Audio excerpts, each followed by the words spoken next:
Hello and welcome to the Road to National series. Within this series, I'm going to try and qualify and compete in the British National Powerlifting Championships within raw powerlifting. Now, each episode within this series is going to show you some aspect of my diet, my lifestyle, but mainly my training leading up to try and compete. And there's going to be some sort of educational topic to go alongside this. So I'm going to cover things like my programming and how I'd advise you program, the max effort method, the dynamic effort method, why I utilize those methodologies, how I would advise you program accessories, how intensely you should be training your accessories, how much volume I'd advise, as well as specific things like pieces of equipment for a home gym if you're thinking of building that, what you should do whether you're injured or sick, or if you're going on holiday, how to manage that. There's going to be a wide array of topics that I'm going to cover, and if you think of any topic that you want me to cover, comment it down below. But without further ado, let's get to it. So today I'm going to be showing you an upper dynamic workout, and later on I'm going to be talking to you about accessories. But first, this is me doing my dynamic effort benching. Now, as you can see, I adjusted the band at that side and I am a bit wobbly through all of this dynamic effort training. It was very frustrating. The cold weather has caused some of my bands to seize up and freeze, and the band on my left side was significantly tighter than the right side. I was trying to fix that, but I couldn't. So all of this dynamic work was a bit more lopsided than I wanted it to. So I was doing 5x5 at 80% of 1 rep max in total. That's bar weight plus band weight is 80%. 1 rep max. That's what I have programmed. There was 70 kilos of band, which is 47% of my 1 rep max, and then I program it between 40 and 50% 1 rep max, and then I made up with 50 kilos of bar weight, the other 33% 1 rep max, to make 80%. So the dynamic was okay, except for that lopsidedness.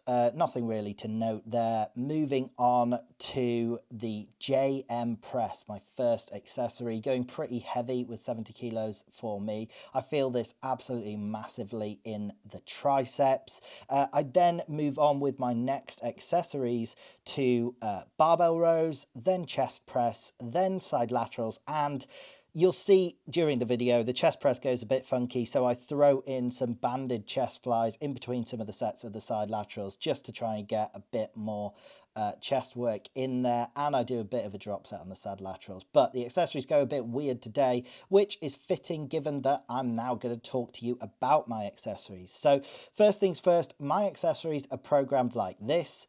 You can pause the video here if you would like. This is literally my programming. As you can see, I have 4 accessories on every single day.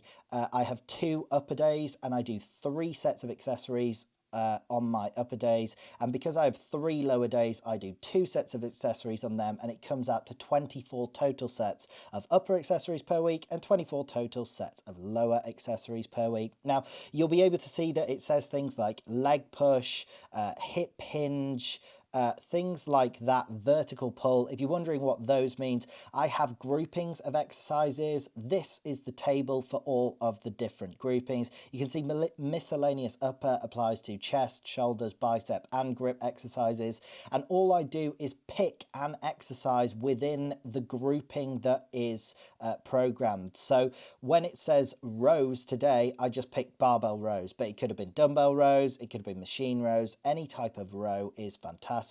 And then obviously with things like hip hinge, there's like good mornings and RDLs and hip extensions and GHDs, lots of different variations of hip hinging, but I'm just generally training that joint action with an accessory. All of my accessories, I try to hit either a specific muscle or muscle groups or some joint action like a hip hinge or leg push. It's not quad specifically, it's like pushing with the legs. So that's how my accessories work, and that's how they're grouped.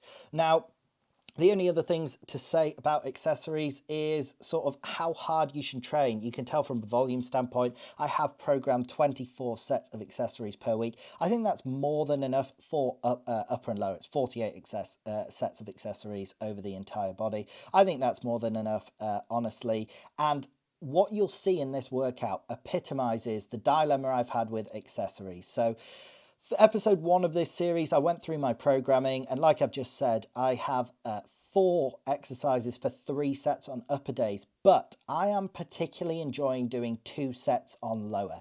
And the reason I love doing 2 sets of accessories is I believe in training intensely. So training intensity is one of the clearest ways to get your body to adapt to your training stimulus. The whole point of you gaining strength or muscle is it's a survival adaptation. What happens is you do tough resistance training. In this case, this is in the gym lifting weights, and your body thinks you're doing something like hunting a mammoth or carrying logs to build a shelter. It thinks you need to do that to survive. And when you train intensely and very hard, you're right at the edge of your capacity. Your body thinks, oh my God, there is no way that I am going to be able to do that on a daily basis. Basically, I'm going to die if I don't gain strength and muscle. So it reacts by gaining strength and muscle, provided that you recover properly and all of those other factors. You need enough protein and enough energy and so on. But as long as you have those dialed in, intensity is a very clear reason for your body to adapt. If you're training very meekly and just going through the motions, your body can do that with its current level of strength and muscle. There is no reason for it to develop any more strength or muscle mass. So your accessories start to become pointless. All of your work in the gym starts to become pointless if it is too easy. So I very much believe in training intensely with accessories, and then once you have that intensity, you should seek to maximize your volume. Now, one of the things that's happening for me here, and coming back to why I like training 2 sets of accessories, is the first set you can basically go all out on to failure, and then the second set you rest enough time until you feel recovered. You can try and match that or do some other high intensity modality. Something like a drop set is fantastic. So let's say in the first set you managed to get a heavy set of 10, you really grinded and you couldn't get that for the second set. You could do a drop set where you do a set of 6 at the original weight and then drop down and get 4 more reps at a lighter weight, still burning out. The issue I've been running into this week in particular, if you've been watching my accessories just there, I managed to get like 12 reps on, I think it was 10 or 12 reps on the JM press there with 70 kilos. My second set, I only got like 9 reps, and the final set, I got 6. Like, my strength drops off so much for the final set, and this was the main issue here with the chest press. I think I just got a set of 10 with 250 pounds. I was expecting sets of 8, so my initial set is way better, but right now, instantly, I knew here, that's only the 3rd rep. I couldn't get another. So I'm looking a bit confused here, but honestly, I knew what was happening. My muscular endurance can't hack training at such intensities. So one of the things I do need to work on is my general muscular endurance and my work capacity, how much total amount of work my muscles can do.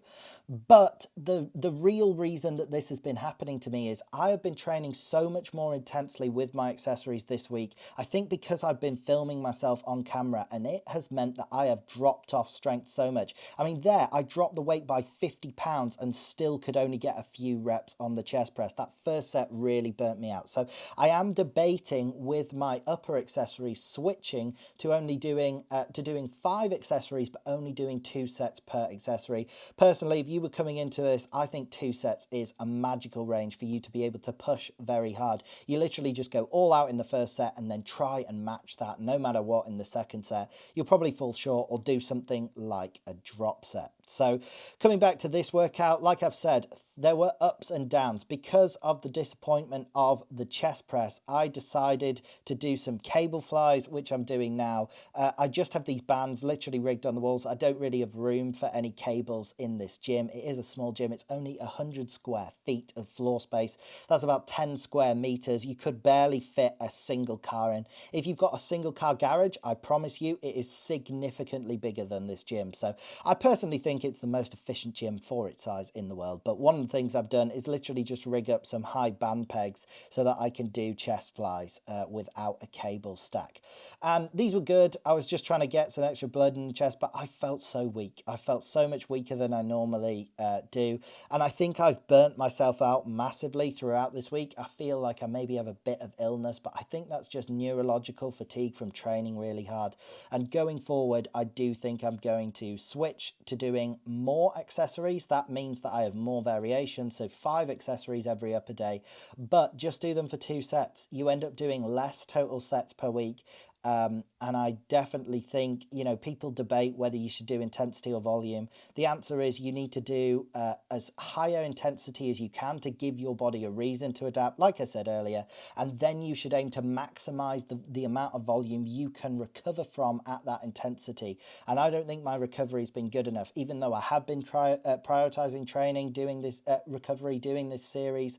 I've been sleeping like well over 9 hours each night and trying to eat higher quality foods, get better greens in, make sure I'm hydrated all day. It still has not meant, you know, it's not a miracle drug. I'm not able to respond like someone who's enhanced or anything like that. So I think this accessories currently has been a little too much for me, but as you can see, I'm knackered in this video. That is it for today's video. I hope you did in fact enjoy the video. If you did, drop it a like, drop it a comment, subscribe, click the bell, all of those good things, and have a great day. Look at me dying there.